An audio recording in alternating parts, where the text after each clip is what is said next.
ആദ്യം ഞാൻ നേരെ ചെല്ലുന്നു. അയാളുടെ ദേഹത്ത് പതുക്കെ ഒന്ന് മുട്ടിയിട്ട് അറിയാതെ പറ്റിയ പോലെ സോറി എന്ന് പറയുന്നു. എന്നിട്ട് മുഖം ഒന്ന് ഉയർത്തി സേതുമാധവന്റെ മുത്തച്ഛനല്ലേ എന്ന് ഒറ്റ ചോദ്യം. ആ ചോദ്യത്തിൽ അയാൾ വീഴുന്നു. ഇവൻ പോയാ വീഴൂ? ഞാൻ വീഴ്ത്തും.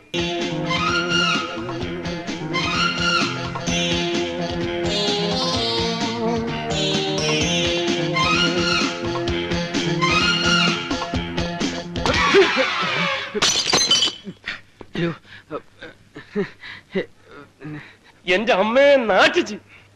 ഇന്നെന്താണത്? ഞാൻ മുത്തച്ഛന്റെ കൂട്ട് ഞാൻ മാത്രമല്ല അവരെല്ലാവരും അവര് തട്ടണമെന്ന് പറഞ്ഞു. ഞാൻ ഇങ്ങനെ ആരും മുട്ടാറില്ല, അതുകൊണ്ട് സോറി. നിനക്ക് ഇത്ര വലിയ കണ്ണുണ്ടല്ലോ, മത്തയ്ക്കാ പോലെ. കണ്ടാ പറ.